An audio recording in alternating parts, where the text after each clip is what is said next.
ఏ ఊరు కూడా మాకు బెల్ట్ షాప్ కావాలని కోరుకోదు మిత్రులారా. ఎందుకంటే మా అక్కలు అమ్మలు ఇక్కడనే ఉన్నారు. ఎవరైనా మా మా భర్తలు కానీ మా పిల్లలు కానీ సారాయి తాగాలని ఎవరు అనుకుంటారామా?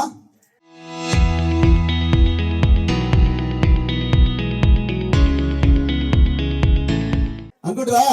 ఎవ్వరు కూడా అమ్మా ఇది లేకపోతే బాగుంటారు బిడ్డ, ఈ 90 ml ఎక్కడి నుంచి వచ్చింది, ఇది గత్తరలాగా తగిలింది, ఈ 90 ml లేకపోతే బాగుంటారు. ఎందుకంటే ఆల్కహాల్ అనేది విషం, అది మొత్తం ఊరినే నాశనం చేస్తుంది. ఈ ఊర్లో ఉండే యువకులారు మా ఊర్లోకి వెళ్ళి తీసేయండి అన్నారు. దానికి ఈ ఊర్లో వాళ్ళు వీళ్ళు తోసుకున్నారు. ఓకే, తోసుకున్నారు, అయిపోయింది. మరి ఒక వర్గము ఎవరైతే బీఆర్ఎస్ పార్టీ వాళ్ళు ఉన్నారో, బీఆర్ఎస్ పార్టీ వాళ్ళేమో ఆ కౌంటర్లకు వెళ్ళి 90,000 రూపాయలు తీసుకొని పోవడానికి సిద్ధమైనరు, ఆయన కొట్టి తీసుకొని పోతాం బిడ్డ అని చెప్పి ఎఫ్ఐఆర్లో రాసిండ్రు. నేను సబ్ ఇన్స్పెక్టర్ ఆఫ్ పోలీస్ గారితో మాట్లాడితే అవును సార్ ఎఫ్ఐఆర్ ప్రకారమే చేసినామన్నారు. మరి అందులో పెట్టిన సెక్షన్లు చూస్తే అన్ని కూడా స్టేషన్ లో బెయిల్ ఇవ్వదగ్గ సెక్షన్లే పెట్టిండ్రు. మరి పెట్టినప్పుడు స్టేషన్లోనే బెయిల్ ఇవ్వాలి కదా. స్టేషన్ లో బెయిల్ ఇవ్వకుండా సీదా తీసుకుపోయి రాత్రి 10 గంటలకు, రాత్రి 2 గంటలకు మేజిస్ట్రేట్ దగ్గర నిలబెట్టిండ్రు. రాత్రి 2 గంటలకు ఏ వకీలు వస్తాడంటే, ఏ మేజిస్ట్రేటే జల్దీ జైలుకి పంపాడు. నాకు నిద్ర వస్తుంటే నిద్ర లేపుతారా మీరంట, నిద్ర లేపి నన్ను ఇట్లా చేస్తారని చెప్పి కోపంతో మేజిస్ట్రేట్ ముందు రేపు పొద్దున జైలు పంపేయండి, తర్వాత బెయిల్ వచ్చినప్పుడు చూసుకుందాం అంటాడు. నేను పోలీస్ అధికారులను అడిగిన, అవునయ్యా కరెక్టే, వీళ్ళు బెట్టి షాప్ వద్దన్నారు, మీద కూడా కేసు కావాలి కదా. వీళ్ళు కంప్లైంట్ ఇస్తే ఎక్కడనే ఉన్నది, ఈ కంప్లైంట్ ఇస్తే దాని మీద కనీసం సిగ్నేచర్ కూడా పెట్టలేదు పోలీసు వాళ్ళు. ఇవాళ నేను జనార్దన్ రెడ్డి గారు ఇద్దరం కూడా డిఎస్పీతో మాట్లాడినాం, ఎస్ఐతో మాట్లాడినాం, వాళ్ళ పై అధికారితో కూడా మాట్లాడినాం.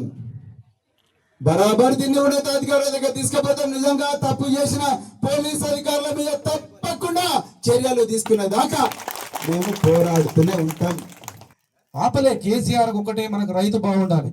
60 ఏళ్ళు కోసపడ్డాం, నీరు లేక కరెంటు లేక అనేక ఆత్మహత్యలు పోయి వలసలు పోయి ఇబ్బంది పడ్డాం అని చెప్పి కేసీఆర్ గారు అందరికీ నీ కులము నా కులము నువ్వు నేను ఈ పార్టీ ఆ పార్టీ కాదు, మిమ్మల్ని మంచి తెలంగాణకు ఓపిక ఉంటుంది, తెలంగాణకు ఓపిక ఉంటుంది.